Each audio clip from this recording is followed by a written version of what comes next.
Good morning to all of you. So yesterday we have seen Rutherford's alpha particle scattering experiment. Explanation for large angle of scattering. Distance of closest approach R naught.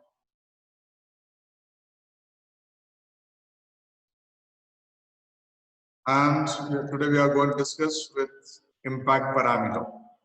We have seen the definition last class. So impact parameter, if you know impact parameter, you can easily trace the trajectory of alpha particles. What is impact parameter?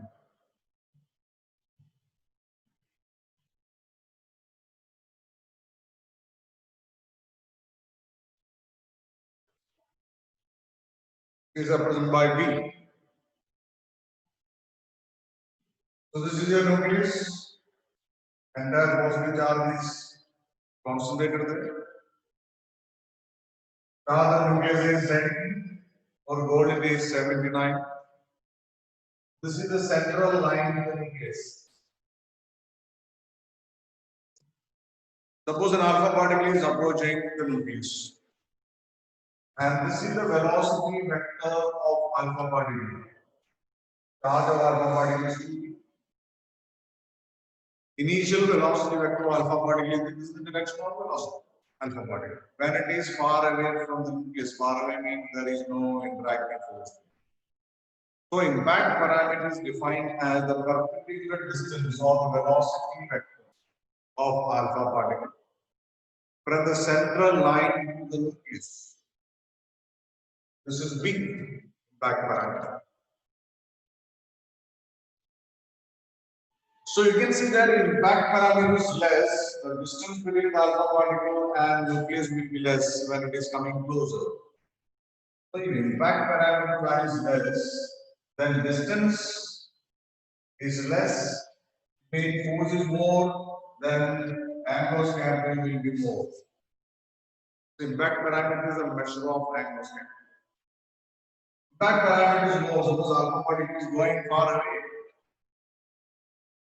then distance between alpha particle and nucleus is more, so therefore force or repulsive force will be less, then angle of scattering will be less, theta will be less.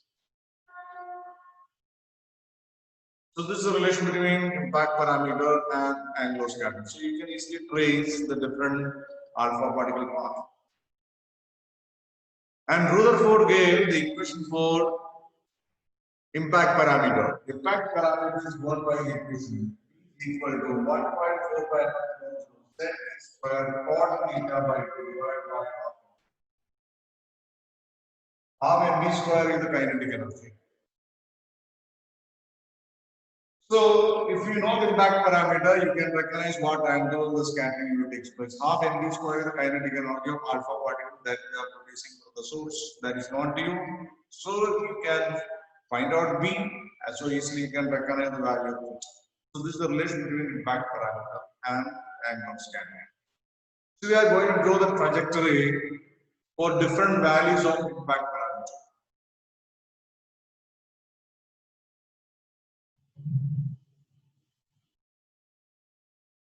So B, the value of B I am taking as there are some values of impact parameter is 2.5 Fermi or 5 Fermi, 10 Fermi, 50 Fermi.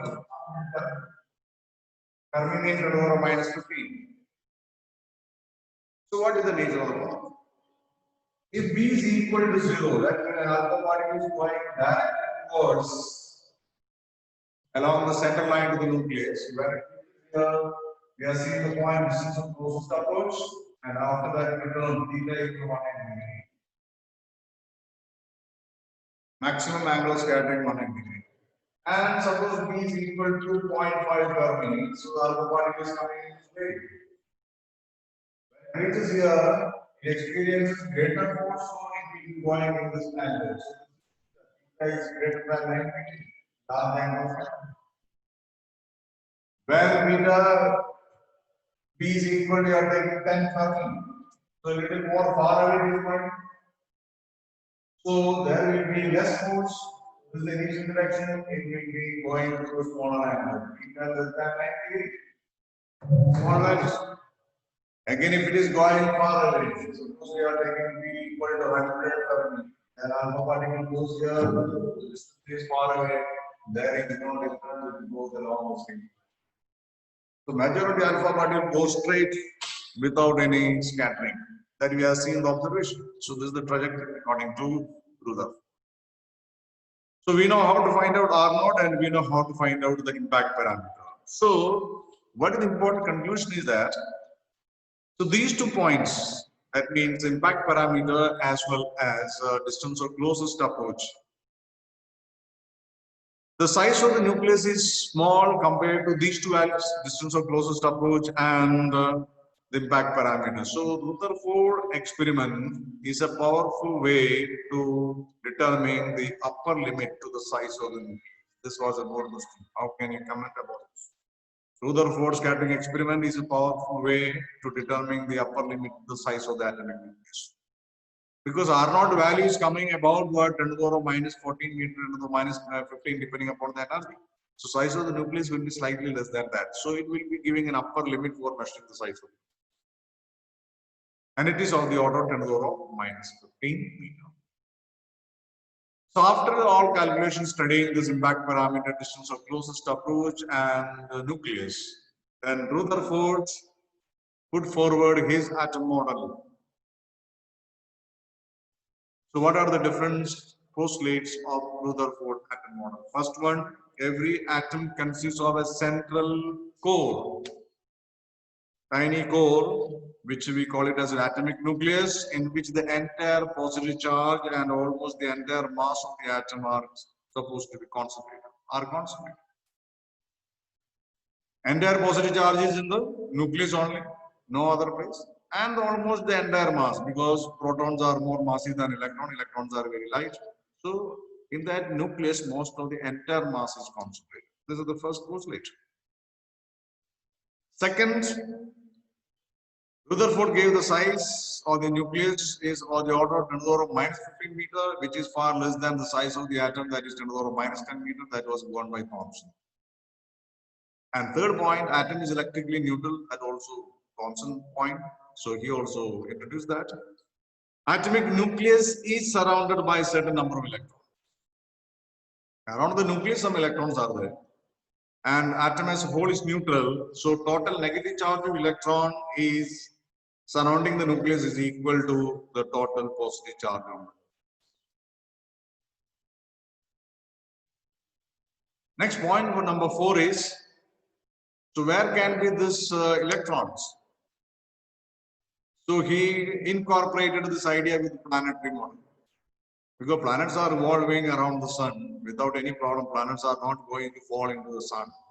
Because the revolution for the centripetal force is required. So the gravitational force is there that will give the necessary centripetal for circular motion. So the Earth is very stable in its orbit around the sun.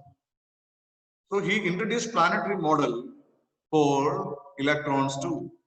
So according to him, electrons are revolving around the nucleus in circular orbits. The necessary centripetal force mv squared by r is given by electrostatic force or attraction between the electron and the nucleus. That was an important point. Planetary. So that we call it as Rutherford model of atom as a planetary model. So these electrons revolve around the nucleus in various circular orbits, as do the planets around the sun. So that is why we call it as planetary model. And the necessary centripetal force mv squared by r is provided by the electrostatic force of attraction between the electron and the nucleus. That force you are remember F is equal to 1 by 4 pi epsilon 0. E electron orbits and ZT, that is the nucleus charge, r square. F equal to 1 by 4 pi epsilon 0. Z is square divided by r square. The necessary centripetal force is mv square. So mv square by r equal to 1 by 4 pi epsilon 0. Z is square divided by r.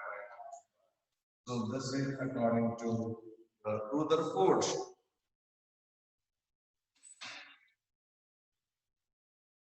So planetary model, so electrons are revolving in the orbits, that is also given. So there is no question of electrons will coming towards the nucleus now. they will be orbiting. But there are some limitations of Rutherford model of atom. So there are main two drawbacks that we'll see. What are the limitations of Rutherford model of atom? You can see in the question paper. It's a very important point. Limitations of Rutherford. There are two main limitations. First one, electrons are revolving around the nucleus in the orbits, circular orbits. When a charge is revolving, moving along a circular path, it is accelerating. Accelerated charges produce electromagnetic wave. You can refer to a chapter electromagnetic waves. Electromagnetic waves are produced by accelerated charge. The electron is accelerating in its orbit around the nucleus. So it should radiate electromagnetic wave according to classical theory of electromagnetic.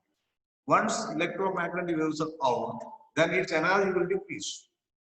Then it cannot remain in that orbit. So it will come to the another orbit of smaller radius, where also it experiences acceleration. So EM waves are producing continuously, giving out EM waves continuously, energy will decrease. So radius will be continuously decrease. So electron continuously spiral inwards. Finally, it should go and collapse with the nucleus.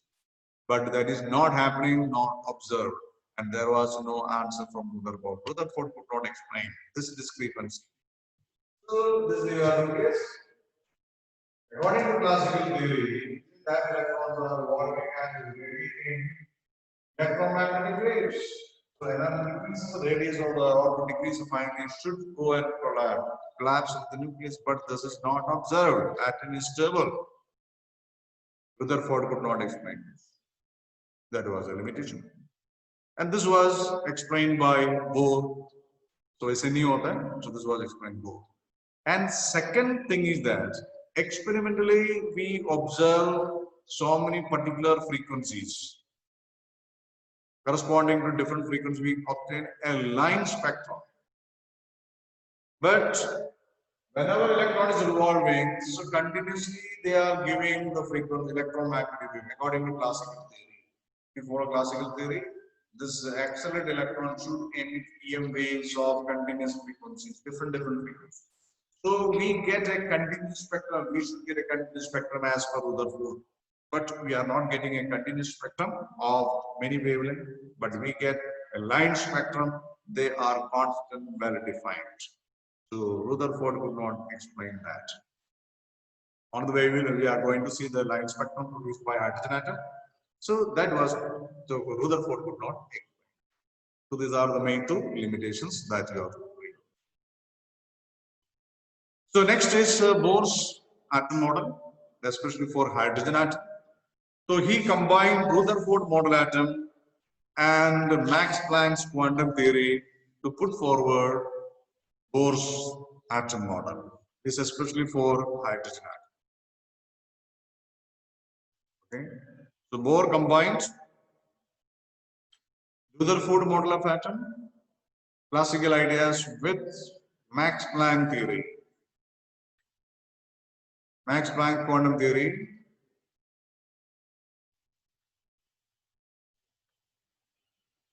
for introducing his atom model. So there are three main postulates of Bohr's atom model for hydrogen. First one is the main points of Rutherford exactly copied and gives a particular important point regarding the particular orbits. Then what kind of orbits are possible? That is also given by him as a second postulate. And energy line spectrum, that equation is also given by Bohr. The first postulate is Bohr's model of atom for hydrogen. So first postulate all the points of Rutherford model atom, that is included that. Every atom consists of central core called nucleus, in which the entire positive charge and almost the entire mass of the atom are concentrated. Exact same sentence of Rutherford. And next, a suitable number of electrons having as much negative charge as the positive charge of the nucleus revolve around the nucleus in circular orbits. And the centripetal force required is provided by electrostatic force of attraction between the electron and the nucleus. That equation we have already. The first point, the essence of Rutherford. First, is mv squared by r equal to 1 by p maximum to z p squared divided by r square equals number 1. So first postulate suggests that electron can revolve only in certain stable orbits with fixed energies. Energy change in the electron in a particular orbit. It will be constant energy, stable orbits. So second postulate or Bohr, that means give more specification regarding what kind of orbit is possible. So electron can revolve only in certain privileged non-radiating orbit. Non-radiating means electron is orbiting in a particular orbit, is accelerating, it will not emit electromagnetic waves according to classical theory. That's called non-radiating orbit. If it is not radiating, its energy will be constant. So such orbits are called stationary orbit, non-radiating orbits, and energy is fixed. And for which condition is given, the angular momentum of the electron should be an integral multiple of h by 2 pi. Only such orbits are stable orbits. So what is the condition for stable orbits? Energy fixed value of orbits or non-radiating orbit is angular momentum n by 2 pi. Second postulate of Bohr. N equal to 1, 2, 3. This we call it as quantization of angular momentum. It's like charge is quantized. Q equal to ne, charge is quantized. Similarly, angular momentum of electron is quantized. Only electron can't be got in such orbit where the energy is fixed, non-radiating orbits. L is mgr. L is mgr equal to nh by 2 pi. This is the second postulate. So second postulate gives the quantization of angular momentum. Electron can revolve only in such kind of stable orbit without radiating electromagnet. And third point, according to third one, okay, we are getting line spectrum from experiments. So he included that point also. When you give energy, when atoms take the energy, electron can go from inner orbit to outer orbit. And when it comes from outer orbit to inner orbit, it will give energy in the form of electromagnetic waves. So the emission or absorption of energy occurs only when electron jump from one of its specified non-radiating orbit to another. The difference in the total energy of electron in the two orbits is absorbed when the electron jumps from one inner orbit to the another, and it is emitted when it comes from outer to inner.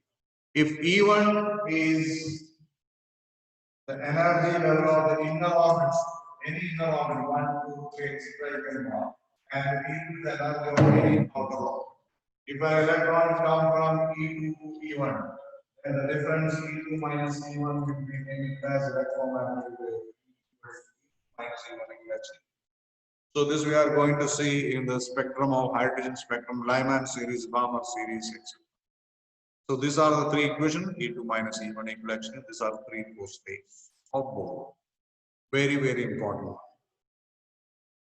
We are giving more specification to second. The quantization second postulate of Bohr, that was a postulate, and this was explained by de Broglie in 1923. That means 10 years after Bohr put forward his atom model. Because when electron is moving, of course, there is a de Broglie wave. So de Broglie explains second postulate, quantization of angular momentum, one by Bohr, and this is also very important. So next is de Broglie's explanation for second postulate. So according to de Broglie, when electron is in a particular orbit, n orbits, first orbit, second orbit, etc. There will be a wave, de Broglie wave, and de Broglie equation is given by lambda is equal to h by mv. Equation number 1. The existence of de Broglie wave around a moving electron was explained, demonstrated by Dix in German experiment. Dual nature of matter, we have seen that experiment. So lambda is equal to h by mv. Next, according to de Broglie, one more point is giving that. So, if that weight is there, then the total length will be the circumference of the particular orbit. That is 2 pi r. So, the total distance available for the wave is 2 pi r. In that length, there will be only integral multiplot de Broglie wave. That means, according to de Broglie, the total will contain integral multiplot de Broglie wave, where n equal to 1, 2, 3, 6. First orbit, second orbit, and third orbit. If it is third orbit, there will be 3 de Broglie waves. Fourth orbit, 4 de Broglie waves. So this is going to be 2 pi r n total length available in the particular orbit in the circumference that will be equal to integral multiple of wavelength de Broglie n lambda. Substitute the value lambda from equation number 1. Pi r n. Any orbit n into h pi n. MV is going to the R, 2 pi is theta, so MVRN equal to NH pi. MVRN means angular momentum, that is NH pi. But this is 4-second push rate. So this is 4-second push rate. So de Broglie 1923 explained the Bose postulate and was L equal to NH by 2, but this he derived and we have this one. So the condition is that there will be de Broglie wave in any orbit that is governed by n lambda integral. If the first orbit 1, second orbit 2, third orbit 3, and fourth orbit there will be 4 de Broglie waves. Okay, I am going to draw a schematic representation of the fourth orbit, de Broglie waves of moving electron in the fourth orbit. So third orbit, fourth orbit. So in the fourth orbit, n equal to 4 waves. N equal to 4, fourth orbit. So we write it as 2 pi r equal to n. 4 waves will be there. So this is your orbit. N equal to 4. 4 waves will be there. For to draw them, you draw the circle and make it into 8 equal parts. If it is 3, make it 6 equal parts. So it's 4, 8 equal parts. 1, 2, 4, 5, 6, 7, 8 equal parts. And one wave will start percentage, one wave is coming. Second one start from here and reaches here, another wave is coming. From here start, percentage, second wave, third wave is coming. From here, percentage, another wave is coming. De Broglie picturization for n equal to 4 orbits. So you can draw a dotted line to support this. So this is the way we represent de Broglie.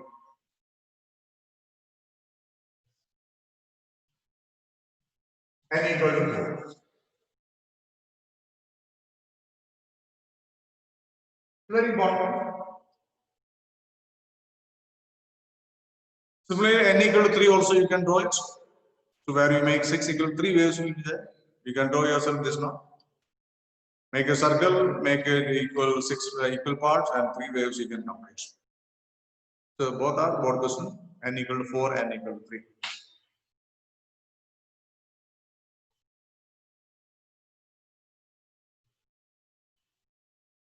Next we are going to calculate, okay, there are non-radiating orbits. We are going to calculate what is the radius of the orbits given by Bohr's orbits radius. What about the velocity electron in the stable orbits? What about the energy? These points are very important. So first point, we are recollecting the two equations. From that, we are going to derive the equation for radius. That is the most important, many times repeated.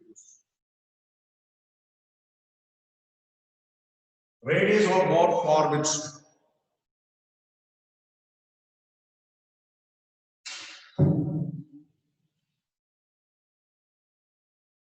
Radius of both orbits.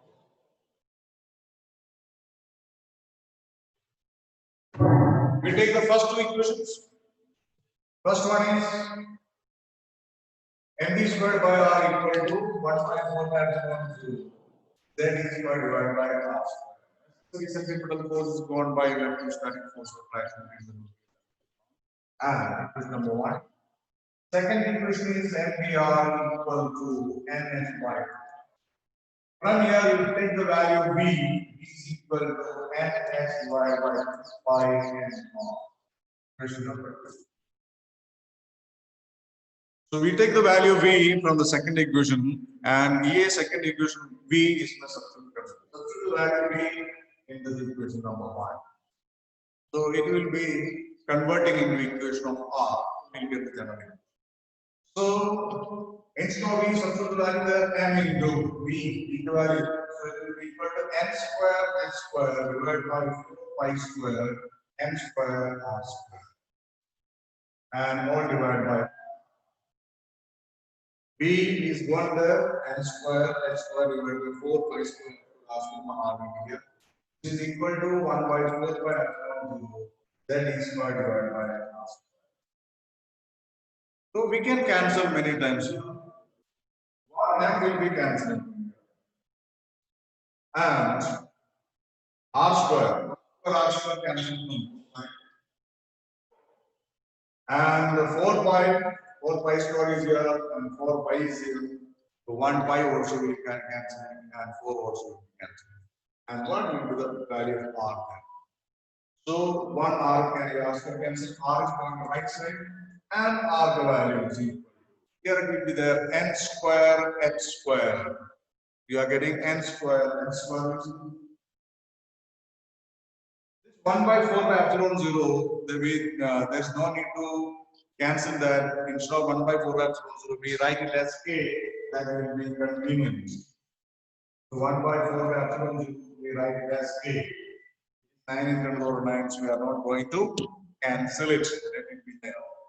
So we get n square, h square is there. Can you say 4 pi square, 1 m is there, k z is square. So this is the value of r, Bohr's radius, n square, h square divided by 4 pi square m k z e square. This value you have to learn.